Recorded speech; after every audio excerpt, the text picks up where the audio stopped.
After school, a beautiful woman suddenly rushed into my arms holding a love letter. Her eyes were as soft and tender as water, and in a seductive, alluring voice, she said, "Makoto, this time I will never make you wait 20 years for me again."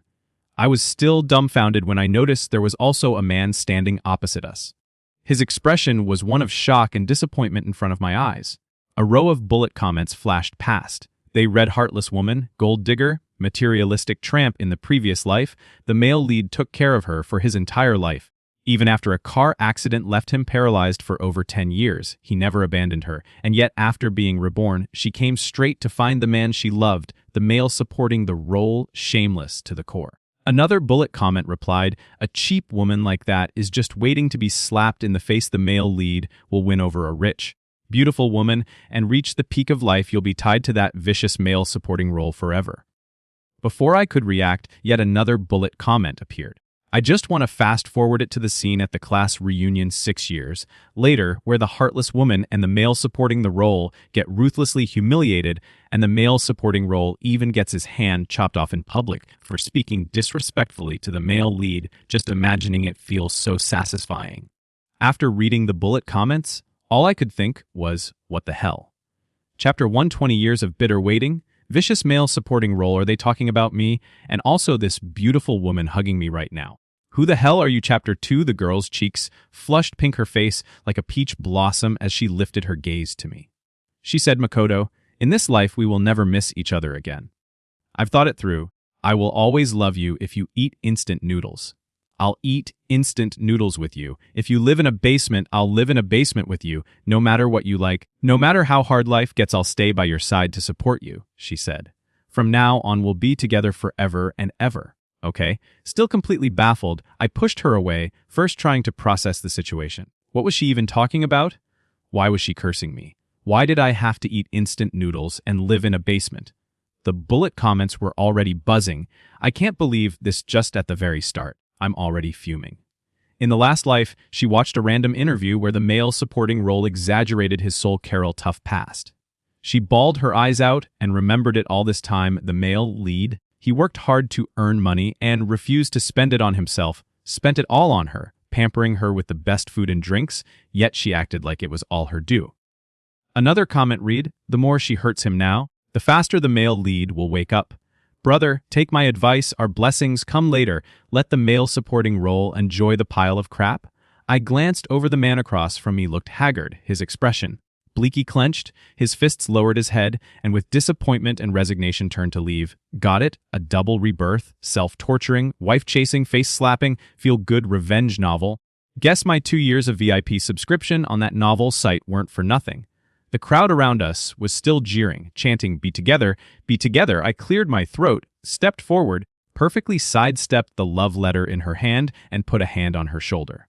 "Listen, little sister," I said sincerely, "don't pull these pointless stunts. Maybe you like public confessions and think they're romantic, but to me, it's just awkward, not to mention we total strangers. Why are you hugging me if the roles were reversed?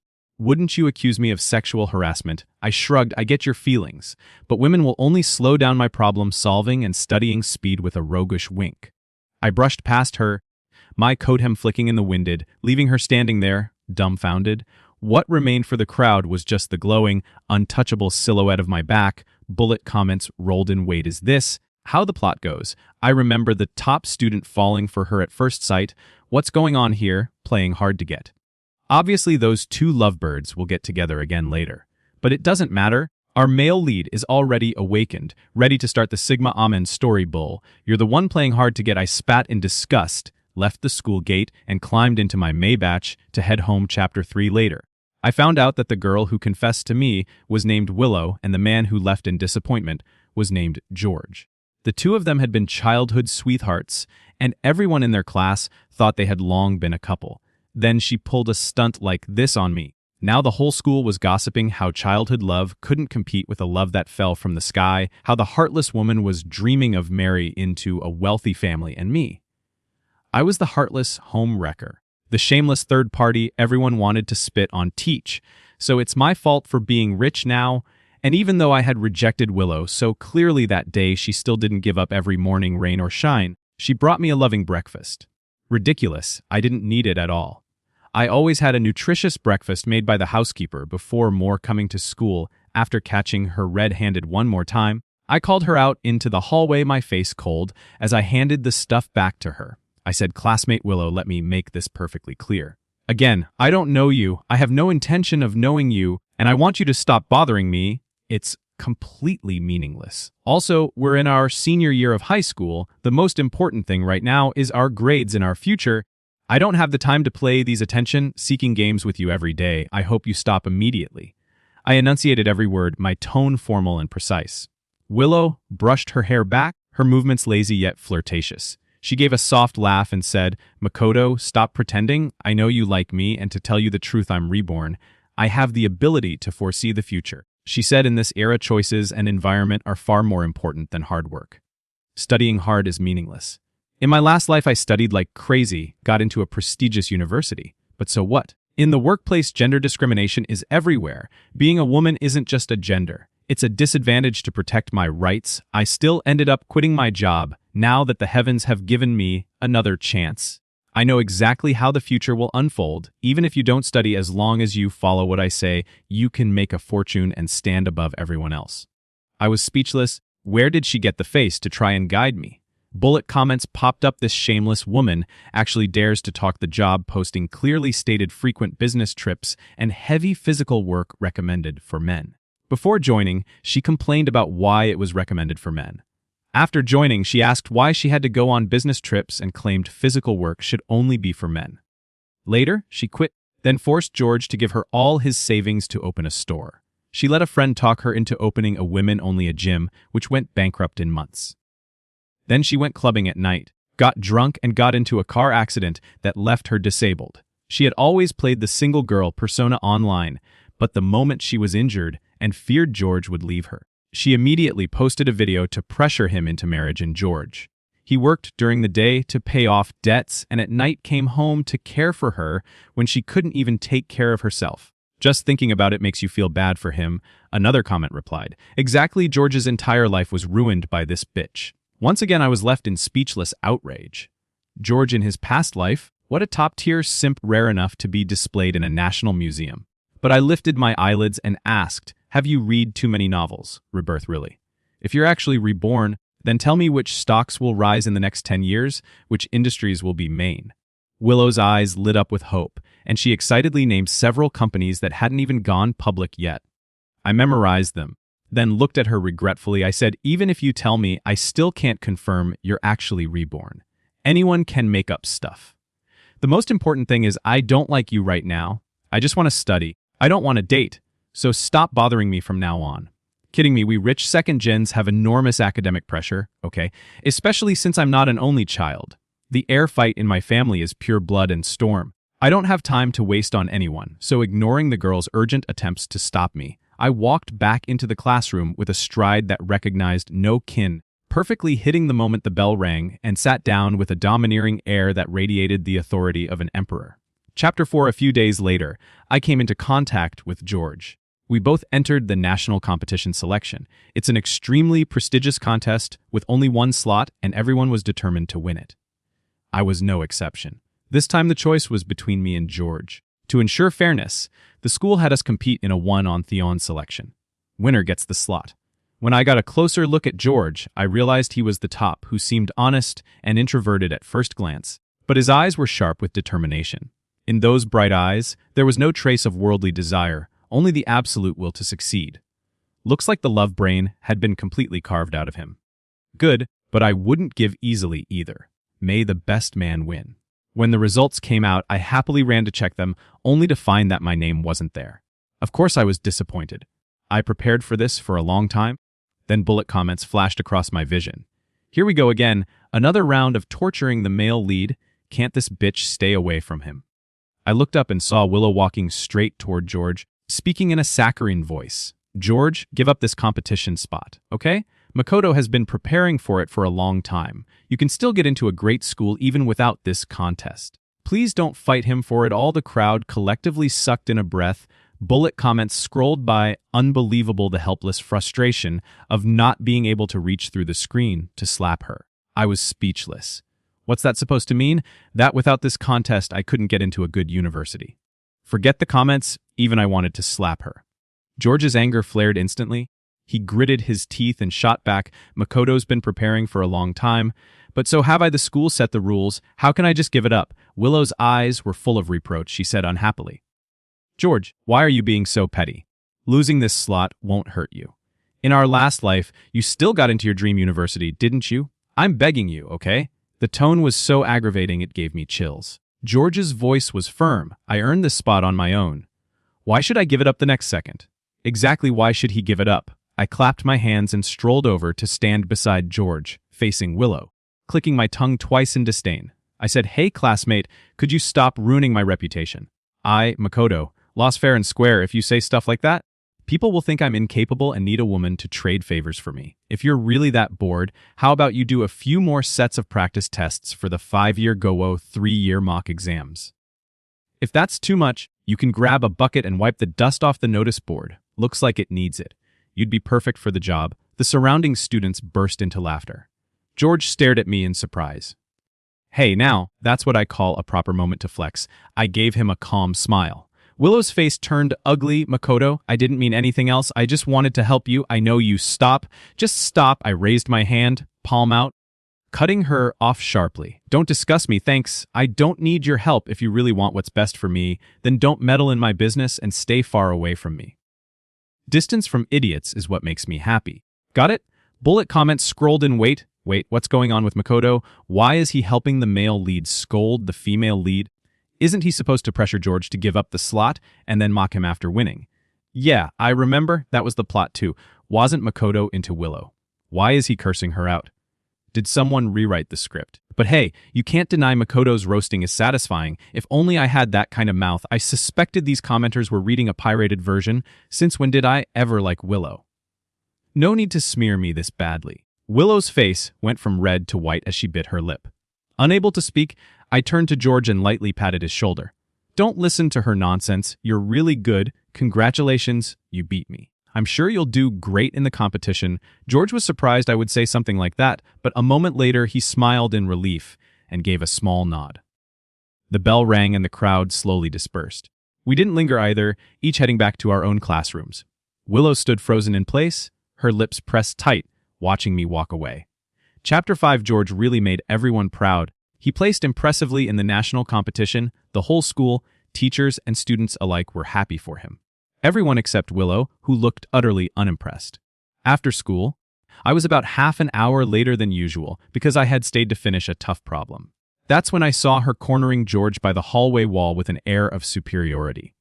Willow said, "George, we've already been through this mistake. Don't make the same one twice. You're showing off just to make your presence known to me.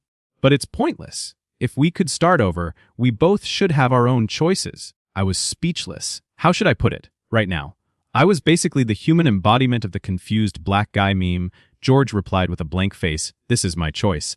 I'm not chasing after you, whoever you like, in this lifetime. That's none of my business. I just want to live my own life now." That's what a normal person would say, but Willow clearly had her own interpretation. She gave a cold snort. "If you're living your own life, why do you have to keep walking in front of me? Top of the class, first place in competitions, teachers praising you in class every day, and then assigning you to sit next to me to tutor me one-on-one. Don't tell me you didn't ask for that yourself. You're always like this, using these ways. I can't stand to tie me down." George let out a laugh of disbelief. "Have you considered the possibility that the teacher simply couldn't stand seeing your grades drop so badly, and so ask the top student in the whole school to pull you up?" Impossible. Willow was certain. "Stop lying to get close to me. You do anything." Bullet comments in my head flew by at high speed, filled with censored curse words. Damn it, I couldn't take this anymore. I swung my arms, my jacket hem flaring out like a god descending from the heavens, halo included, ready to save this poor guy entangled with a manipulative coquette. "George, your homeroom teacher wants you in the office," I called out. "Are you on cleanup duty today? Do you need me to help you take out the trash?" My eyes flicked toward Willow from the moment I walked over. Willow had already stepped back a good distance, looking uneasy, afraid I might get the wrong idea. George looked at me with relief. "I'll go right now," he said. "As for the rest, no need until it's completely turned into waste. Trash never stays quietly in the bin. If you clean it up now, you'll only get your hands dirty. He gave me a faint smile before leaving the hallway, effortlessly cool. I brushed the dust from my clothes and was about to leave when Willow hurried over to block me. "Makoto, don't misunderstand," she said in a trembling voice. "There's really nothing between me and George. I was just telling him to stop bothering me. He's like me since we were kids. Making him give up will take time. Makoto, please don't doubt me. I've never been interested in him, the one I've always liked as you." I almost gagged this woman. The more you argue with her, the more she twists things, so I just gave her a fake, insincere smile, nodded in the most perfunctory way possible, then turned and walked off, still exuding coolness in profile, and so I headed north away from the hallway she stood. Chapter 6, the final year of high school, passed quickly. I still studied day and night with the top spot in the school, constantly switching back and forth between me and George. Willow, on the other hand, racked her brains relentlessly, pursuing me, sometimes coaxing, sometimes pressuring, but by then I had already trained myself into a monk's-like state of immunity to feminine charms. No matter how she tried to tempt or cling to me, I could look right through her, my resolve as steady as a Buddha's, which is why by the time the college entrance exams ended, I hadn't exchanged more than 20 words with her. When the exam results came out, I was quite satisfied. George took first place, I was second. Both of us could attend top universities in the country before leaving for another city. Willow tried every trick she could think of to get to me, but once outside of school, our statuses were worlds apart. Young Master Ito of a wealthy family was not someone you could just meet on a whim without any distractions. I smoothly entered university in the blink of an eye. 6 years past years, I occasionally got updates about George and Willow through the bullet comments, flying across my internal stream of gossip. For example, George had chosen biomedical science as his major, stayed first in his department year after year, and was already regarded as a national-level talent at a young age. He also sealed his engagement with the daughter of the prestigious Seo family with a single romantic kiss. As for Willow, although she only got into a junior college, she relied on her memories from her previous life to seize the benefits of the times and had managed to build up some personal wealth. Oh, and she found herself a stand-in for the two of them, stuck together like glue every day, publicly affectionate to the point of making me lose my appetite for a few grains of rice. Recently, I received an invitation to our high school reunion. The bullet comments exploded. One read, "Here it comes. The high-energy face-slapping scene is finally here. Willow still thinks George is going to the reunion to get back together with her. I've got my popcorn ready. Time to watch that manipulative guy and pretentious coquette dig their own graves," another replied. "Except George is about to get humiliated again in front of so many classmates. That's going to be brutal." And another chimed in, "The worse the humiliation, the sweeter the reversal. I've been following this for so long, just for this climax, classic scene incoming, the rich heiress boldly protecting her man. Call me a shameless gossip dog, but I love it. Willow and Makoto are about to be ruined, ha ha ha.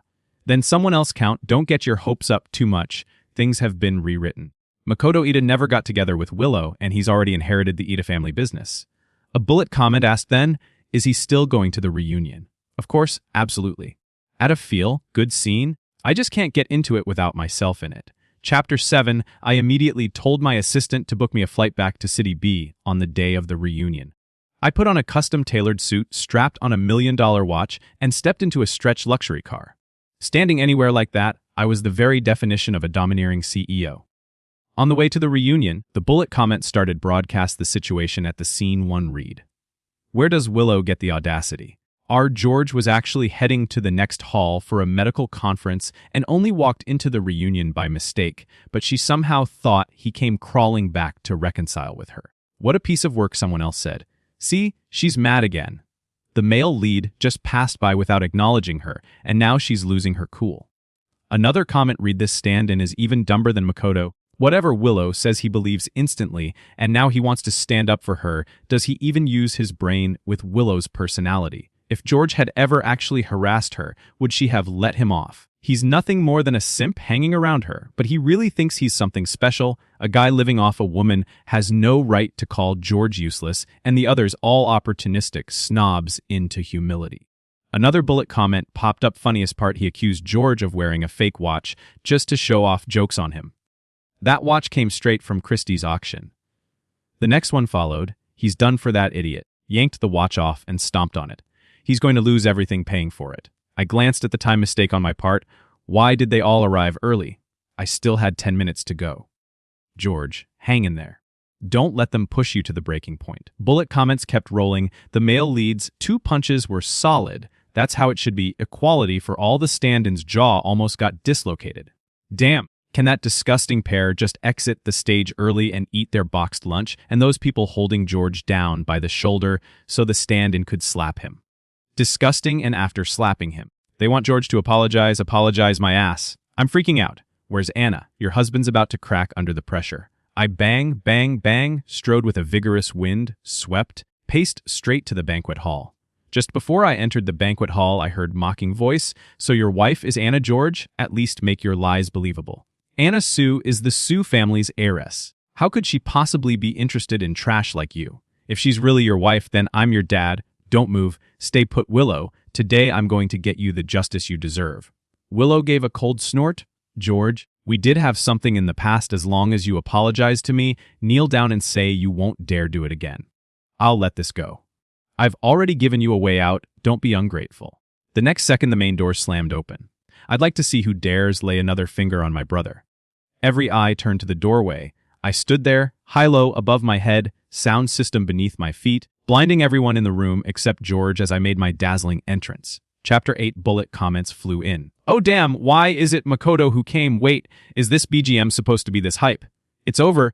He actually pulled it off. This entrance is ridiculously flashy. Did they swap the lead actor for the scene?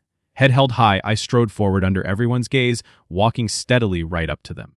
George was surrounded in the middle, collapsed on the floor, one side of his face bright red. Clearly, he'd just been slapped around us. People whispered, probably wondering why I was here. I first pulled George up and shielded him behind me, then gave the crowd a cold glance with a smile. I said, for those who know, this might look like a class reunion. For those who don't, it's like watching a pack of strays fighting over scraps, a bunch of people barking like rabid dogs. Don't you all have anything better to do? After 2 years running the Ida group, my name carried quite a bit of weight in the outside world. This bunch of former classmates, people I'd barely interacted with back then, didn't dare cross me. They all shrank back, silent. I turned my gaze to Willow, standing in front of her. The so-called stand-in looked distinctly sour upon seeing me. I scanned him from head to toe, aside from his bright green-dyed hair. I couldn't find any resemblance to me at all. This is my stand-in. I felt personally insulted the moment Willow saw me. She froze in place, then, putting on a facey act, she stepped closer, her eyes tilting in what she thought was a seductive look, and asked softly, Makoto, did you come here for me? Her gaze flicked to my cufflinks, and a spark of excitement lit up her eyes. With a trembling voice, she said, I knew it. Makoto, you've never forgotten me. Even your cufflinks are engraved with the initials of my name. I was speechless. I looked down at the cufflinks with a mix of disbelief and irritation. They were part of my collection with a design engraved with the letters WL. I said, how about this? You go to our hospital and ask if they can do a detox surgery. If they can tell them the abscess between your 2 shoulders is too big and needs to be drained. She frowned. What do you mean? I replied. I mean, you're brainless. You even got the order wrong. Unbelievable. Listen up. Yes, these are initials, but they're not yours. They're the name of my dog I've had for 10 years. Lucky Wolf Willow was stunned. Bullet comments popped up. What? It's the initials of a dog's name? So when Makoto said in his previous life, during that entrepreneur interview, that it was the initials of a name he remembered and that he regretted they couldn't be together, he was talking about his dog, meaning Makoto never had feelings for Willow, the gold digger, at all. Damn, that's a colossal misunderstanding. Convinced herself Makoto liked her because of that one line. Pure delusion, come to think of it. In the previous life, Makoto probably meant the dog had already passed away, so he regretted not being able to stay together. No wonder Makoto escaped the original storyline, never liked Willow to begin with, but it's fine, the manipulative coquette is still digging her own grave. The essence of a feel-good revenge story hasn't changed. Chapter 9, you call me Shameless Willow. The truly shameless one here is you. George stepped out from behind me, his voice laced with icy sarcasm. He spoke slowly, enunciating every word. You people have verbally attacked me, damaged my property, and even laid hands on me. This banquet hall has surveillance cameras. I will hold you legally accountable, so be prepared to compensate.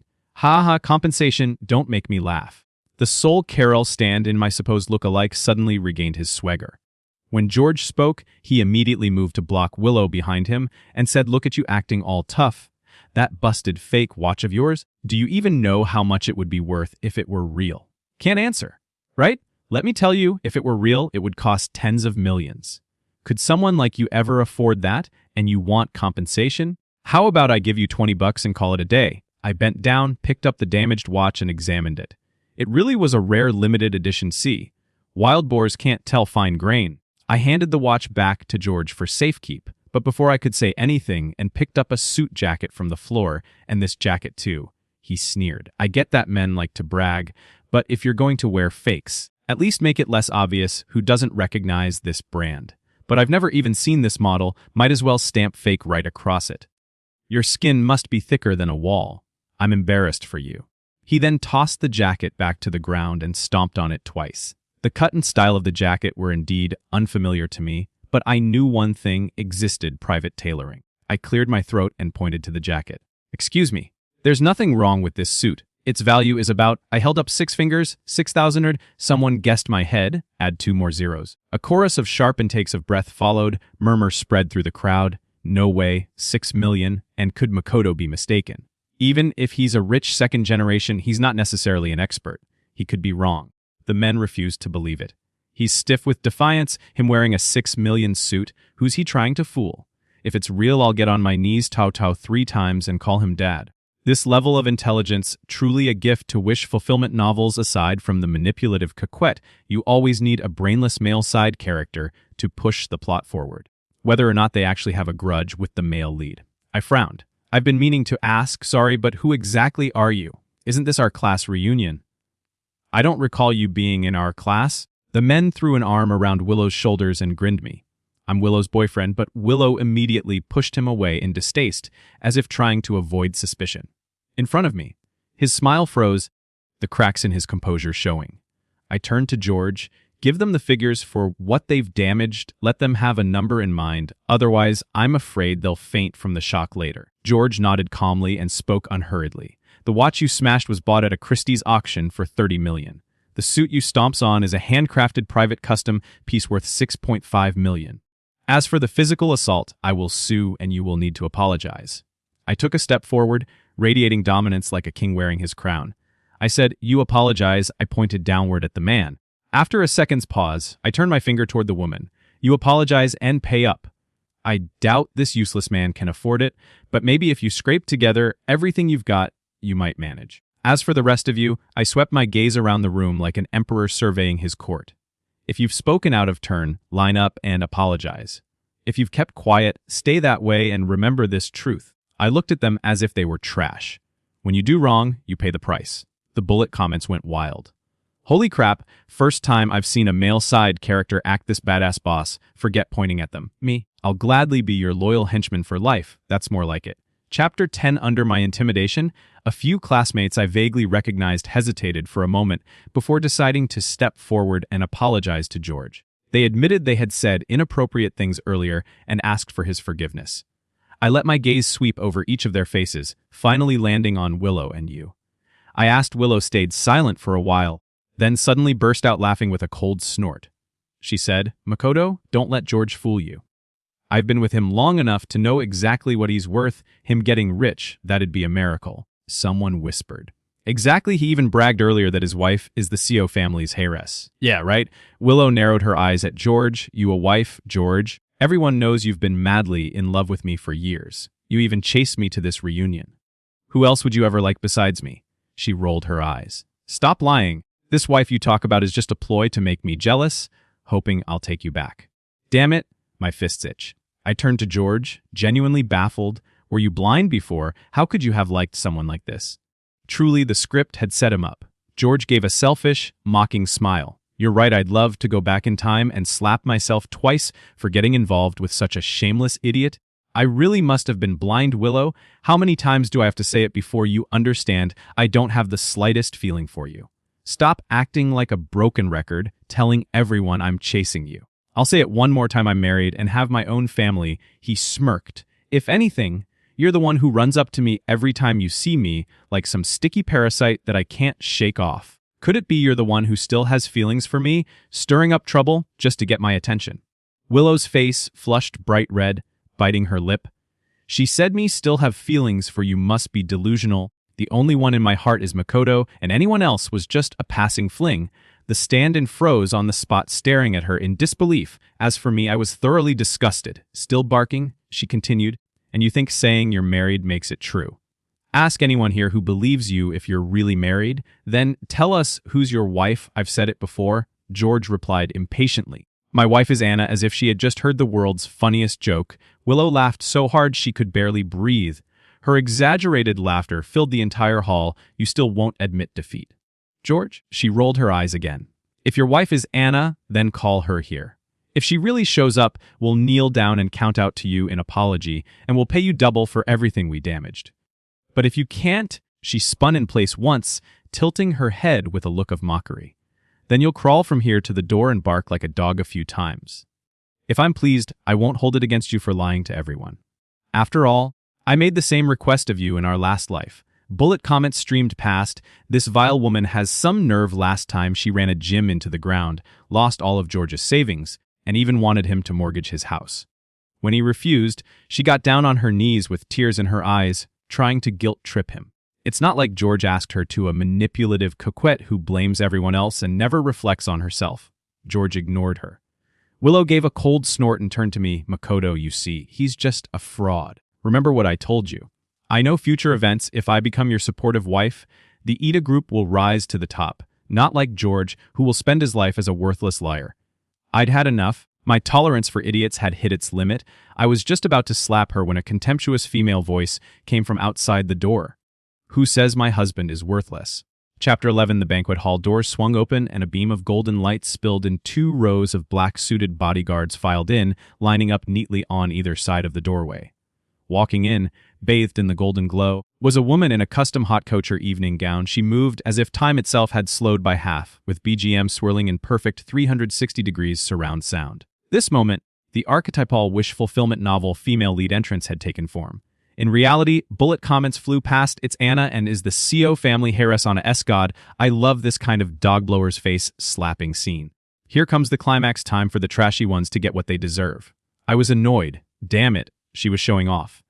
Why was her entrance flashier than mine? Move aside and let me have 2 more episodes to myself. After a moment of awkward silence, whispers began to spread. It really is Anna. I've seen her in the news. She's actually George's wife. I'm screwed. I just called him a loser, daydreaming about marrying her. I already apologized. What if George still holds a grudge? Willow had gone utterly silent, staring wide-eyed, her words caught in her throat, her feet rooted to the floor. Anna walked through the crowd and into George's arms, leaning on him like a delicate bird. Honey, weren't you supposed to be at the academic conference? What are you doing in this doghouse? Damn it. Insult them all you want, but don't lump me in with them. Arms crossed, I said irritably. You sure took your time. Any later and I'd have solved everything already. Anna blinked. Then George patted her shoulder and said, Makoto, a friend of mine. Willow dazed, muttered George, you're really married. How could this be? Haven't you always loved me? Anna's gaze rose to George's injured face, her expression instantly hardening. She swept her eyes across the room and demanded through gritted teeth, who hit my husband? The crowd collectively took a giant step back, leaving Willow and the stand-in stranded in the center, their faces as pale as if they'd seen a ghost. Well, that made things obvious. No need for further proof. The Sooks family's motto, debts will be repaid, was well known to the outside world. The stand-in was shaking so hard he could barely stand, forcing an awkward laugh. He stammered, no, I didn't mean to.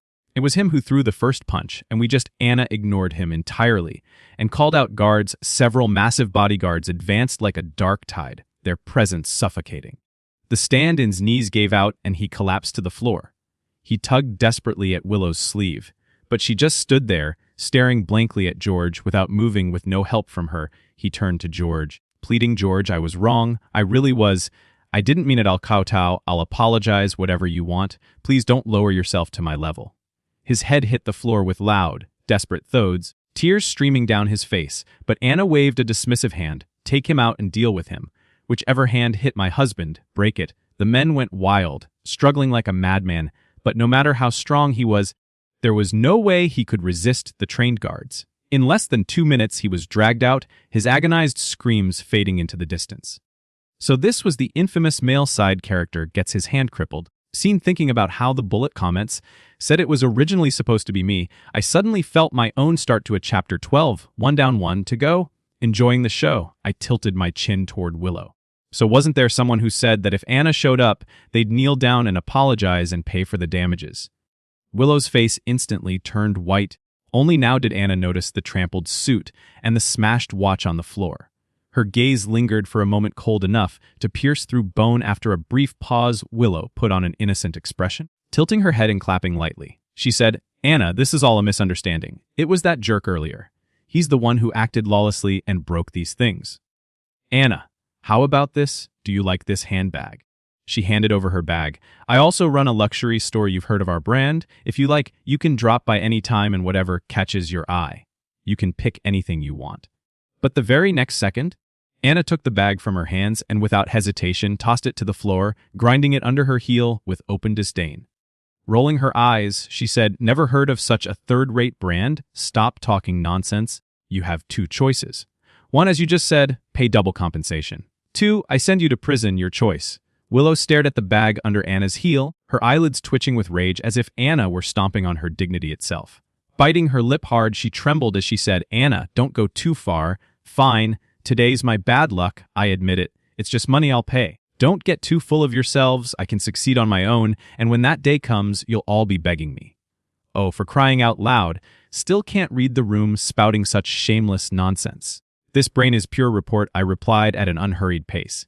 "The trajectory of the world is never fixed. Ever heard of the butterfly effect? Maybe you know which company is worth investing in or which stock will soar. But what if I intervene? A promising company gets acquired by me, changes its name before going public. That stock you thought would skyrocket suddenly tanks because the EO Group, your competitor, has released a superior product. Could you foresee that pathetic? Even if she had lived twice, she might make a little quick money with her. So I call the fork knowledge. But without the ability to read the market, she'd just be another wave crashing and dying on the shore." Willow was speechless. Clearly she couldn't come up with a retort, left stewing in her own frustration like a freshly boiled, spicy lobster. Anna tucked her hair neatly behind her ear and spoke slowly. "Willow, right? Enough talk. If you don't pay up within 30 minutes, the only door you'll be seeing is the one to the police station. My patience is short, so I suggest you hurry. Otherwise, when I change my mind, the price you pay won't just be money." Chapter 13. Willow's face flushed red as she dialed a number instructing her assistant to fetch the money. Her tone still arrogant as she told Anna to wait. But moments later she received another call. Her expression shifted to, "What do you mean there's not enough money? How could there not be enough? Aren't there still tens of millions in the account, all spent?" Bullet comments exploded. "I'm dying." She seriously, this brain dead? Did she think money grows by itself?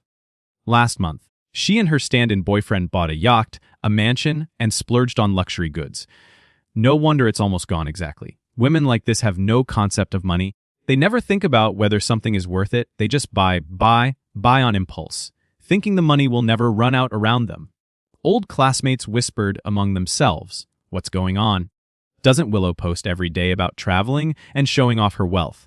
Maybe she's been lying to us this whole time, just a gold digger, but she's dressed pretty expensively right now. You don't know, a lot of Saka-willed socialites these days rent clothes and take turns wearing them, even co-rent a luxury car."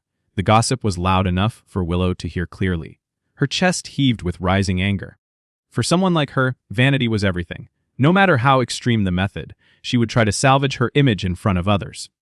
She glanced at George, but George was sitting calmly on a stool while Anna knelt beside him, gently wiping the injury on his face with a hankering, the picture of devoted affection without a single glance spared for Willow.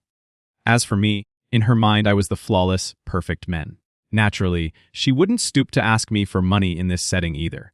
She stomped her foot, shoved through the onlookers, and went to the corner to make another call. It went on for quite a while. By the end, her temper had hit its peak. She screamed into the phone, ordering the other person to do as she said before hanging up in fury. George spoke calmly. "It's been a long day. Let's go home." Anna nodded, sweeping the room with a look that dripped with contempt. In that moment, silence spoke louder than words. Every classmate lowered their head like a quail, not daring to make a sound. Hooking her arm through George's, Anna instructed her men, "The others can leave or stay. I don't care but her." She pointed at Willow, standing by the wall. She doesn't leave until the money arrives. If it's not here in 20 minutes, take her to the old estate's basement. The bodyguards responded in unison, their formation looking exactly like a mafia meeting. I stretched my legs a bit. Standing around had made them stiff, but the most important matter hadn't even begun yet. As Anna and George headed toward the door, I strode after them, raising a hand to firmly block their way. Don't be in such a hurry to leave, I said to group, Makoto Idu the lounge next door. Let's talk chapter 14. Yes, I had two purposes for coming here. First, to rescue the unlucky male lead and humiliate the manipulative coquette. Second, to build a bridge to the Sukes family. The Ida group, despite its rapid rise and respectable reputation in the industry, was still a step behind the Sukes family in terms of influence. In the lounge, a waiter brought in a pot of fine tea, pouring a cup for each of us. Anna asked, "You're talking about cooperation." I set down my cup and immediately pulled out a project proposal I had prepared long ago. Leaning forward with a smile, I said yes. Our group is currently developing a breakthrough drug for Alzheimer's disease, and Mr. Wong's expertise is formidable.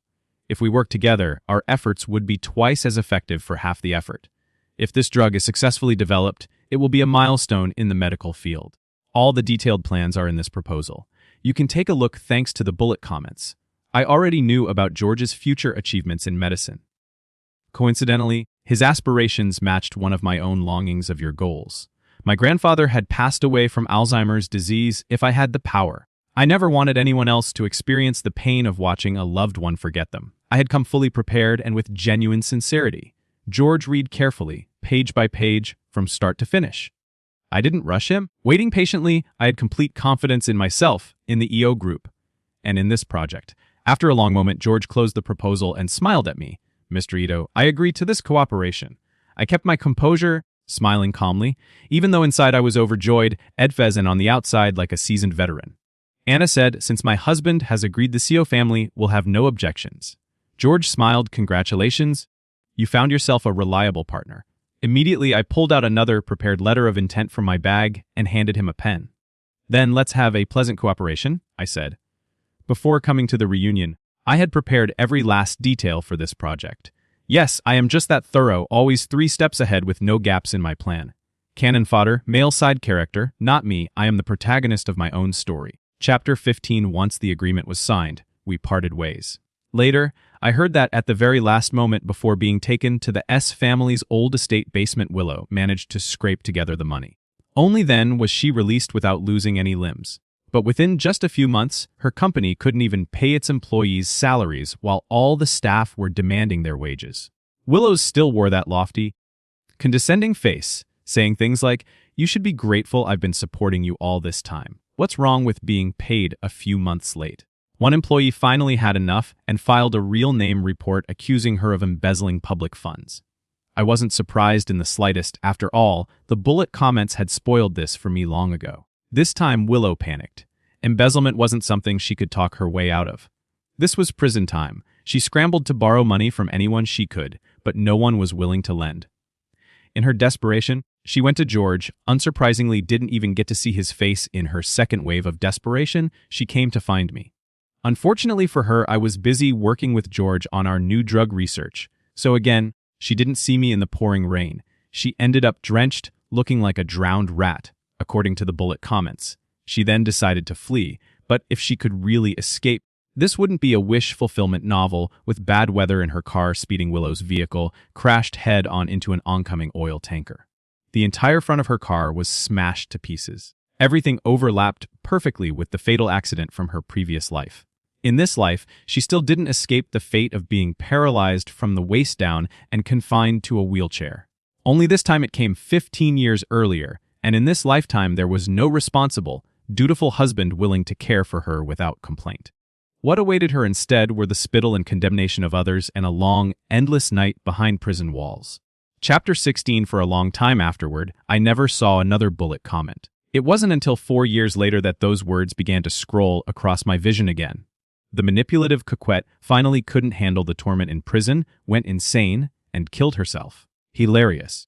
What was she thinking, saying that if she could be reborn once, she could be reborn twice? Did she think it was like buying cabbage? Others chimed in, exactly facing death. She suddenly remembers how good George was to her and decides she wants to make it up to him in the next life. No way, go to hell alone. And another. No, she didn't come to her senses. She just regretted dumping a simp who catered to her every whim, no matter how many times she's reborn. Selfish people stay selfish. I paused for only a moment before pretending I hadn't seen anything, continuing to listen to my subordinates. Over the years. Our medical research collaboration with the S family had made major breakthroughs. Beyond that, we had also partnered on several other projects. Under my leadership, the IDA group had grown larger and stronger by the day.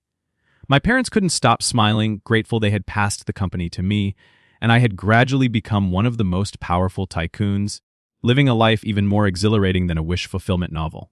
Take now, for example. Standing before me were 18 stunning models, each with a figure to kill. 4. Beside me sat a delicate, porcelain-skinned beauty so fresh she could be mistaken for water itself. She picked up a peeled grape, holding it to my lips. "Baby, open up," she cooed. The next second, I pulled her into my arms with a smile, brushing my fingers against her lips. "Hey, don't call me baby." Her eyes dropped shyly. "Then what should I call you?" she asked with a slight smile. I crossed my legs, waved my hand grandly, and said, "Call me the righteous villain."